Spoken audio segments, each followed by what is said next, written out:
అందరికీ స్వాగతం అండి. ఈరోజు నేరుగా విషయంలోకి వస్తాను.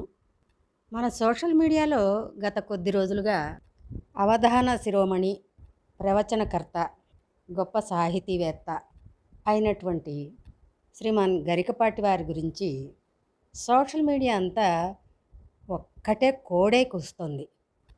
అదేమిటంటే గుడ్డుగోల, గాడిద గుడ్డుగోల. సరే, వారు ఏదో ఒక సభలో పిల్లల మధ్యాహ్న భోజనం గురించి కొన్ని మాటలు మాట్లాడారు. ఆ మర్నాటికో ఆ రోజు నుంచేనో తీవ్రమైన వ్యతిరేకత, విమర్శలు వచ్చాయి. నేను గమనించింది. ఆ ఒక్కరోజు గ్యాప్తో మళ్ళీ మర్నాడు నుంచి విపరీతమైన వ్యతిరేకత ఎంత వచ్చిందో విపరీతమైన సమర్థన కూడా అలాగే వచ్చింది. అయితే విమర్శ, సమర్థన రెండూ కూడా దాదాపు సమపాళ్లల్లో విన్నాక నాకు అనిపించిన కొన్ని భావాలని, ఆలోచనల్ని నా శక్తి మేరకు మీతో షేర్ చేస్తానండి. వారి మాటలు నాకు గుర్తున్నంత వరకు బళ్ళల్లో మధ్యాహ్న భోజనం ముఖ్యమైంది, చదువు మిథ్యాన్నం అయింది అన్నారు రాసగా. అది కొంతవరకు కరెక్టే కావచ్చు. తర్వాత మాటలో అన్నం తినేవాడికి గుడ్డెట్టడం ఏంటండి, బుద్ధుందా లేదా, చదివితే చదవమనండి, లేకపోతే వెళ్ళిపోమనండి. అలాగే అవే మాటల్లో వాడికి భోజనం పెట్టి, పుస్తకాలిచ్చి, గుడ్డలిచ్చి అన్నీ ఇస్తే వాడు చదువుతాడా? శోభనం పెళ్లి కొడుకులా మంచం ఎక్కి కూర్చుంటాడు. విద్యార్థికి ఇన్ని సౌకర్యాలా అవసరమా? ఇవి వారి మాటలు చెప్పాను కదా. అయితే ఈ మాటలు వినగానే ఎవరికైనా ఏం తోస్తుంది? అబ్బబ్బే లేదు, గరికపాటి వారు పిల్లలకి మధ్యాహ్నం భోజనం పెట్టమన్నారు, అన్ని సౌకర్యాలు సమకూర్చమన్నారు, వారి భావం అదే అని ఎవరికైనా అనిపిస్తుందండి? పుంభావ సరస్వతి భాషా సంపద ఎంతో కలిగిన ప్రవచనాలతో జాతిని మంత్రముగ్ధుల్ని చేసి ఆకట్టుకున్న గొప్ప భాషా ప్రవీణుడు.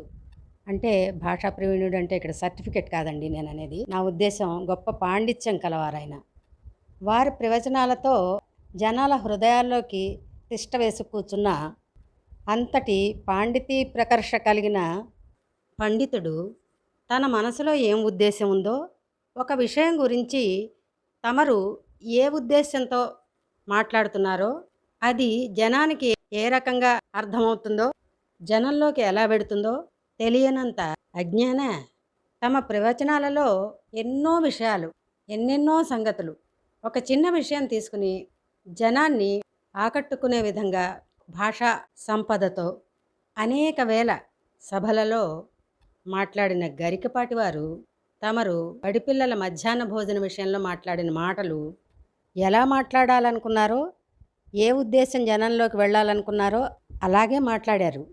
దానికి మనం ఇష్టమైన వాళ్ళం సమర్థించుకోవడం అనేది, నేను కూడా సమర్థించుకుందామనే. ఎందుకంటే అంతటి మహాజ్ఞాని సభాముఖంగా ఇటువంటి అభిప్రాయాలు ఇంత కర్ణకఠోరంగా వెలిబుచ్చుతారని ఊహించంగా మాబోటి వాళ్ళం.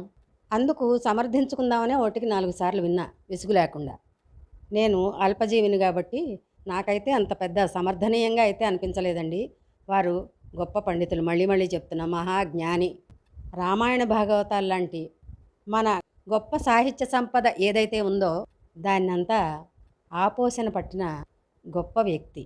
అటువంటి గరికపాటి వారు చెప్పదలుచుకున్న విషయాన్ని ఎలా చెప్పాలనుకున్నారో అలాగే చెప్తారు, కానీ మరో రకంగా ఉండదే.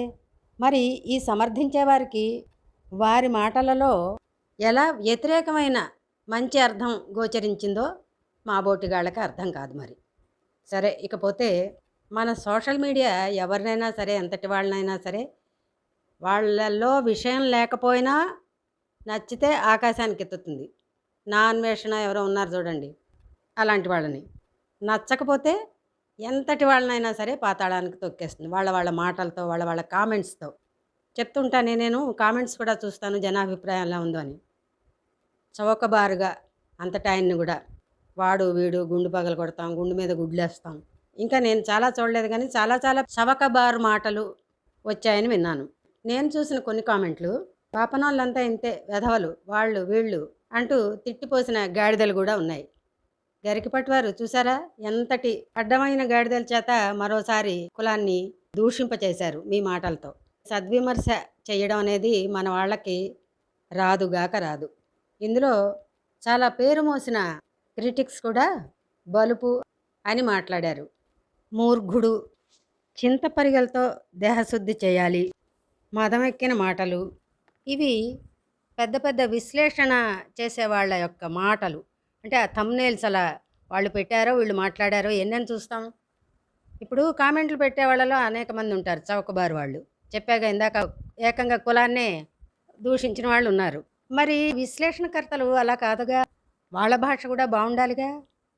ఇందాక చెప్పడం మర్చిపోయానండోయ్, భోజనంలో బల్లి పడింది, పిల్లి పడింది, పడదా? ఇది మాస్టర్ డైలాగే, గరికపాటి వారిది. పిల్లి పడింది పడదా అంటే ఆ పిల్లి పడదా, మరి అది చాలా సహజం పడ్డం అన్నట్టుగా వారి ధోరణి ఉంది. అన్నాల్లో బల్లులు పిల్లులు పడితే మీరు ఏ టీచర్లనైతే వర్క్ ఎక్కువైందని సమర్థించబోయారో 1-2 పాయింట్స్లో, వాళ్లే ప్రమాదంలో పడతారు. ఎందుకంటే పర్యవేక్షణ లోపం ఉందని అధికారులు పనిష్ చేస్తారుగా. అయినా మన ఇళ్లలో వండుకుంటే బల్లులు పిల్లులు పడనిస్తామా? పడతాయా? స్కూల్లో ఎందుకు పడతాయి? ఇలాగా వారు ఏమిటో ఒక ఫ్లోలో 10-15 పాయింట్లు అందరికీ వ్యతిరేకంగా అర్థమయ్యేటట్టే మాట్లాడారు. ఆవిడెవరో ఒక ఆవిడ చెప్పారు, తన వాక్కుతో ఎంత కష్టంతో ఎంత పేరు ప్రఖ్యాతులు సంపాదించుకున్నాడో. అంటే ఆవిడ మాటల్లో చెప్తున్నా, నేను ఏకవచనం ప్రయోగం చేయటం లేదు. అలాగే ఇప్పుడు అదే వాక్కుతో అధపాతాళానికి వెళ్ళిపోయాడు అంటే మనలాంటి వాళ్ళకు కూడా, అంటే మనం అల్పజ్ఞానులం కదా, నిజమే అనిపించదు. సరే మరి, నిమిషాలు గడిచిపోతున్నాయి. మళ్ళీ ఇంకో వీడియోతో త్వరలో కలుద్దాం.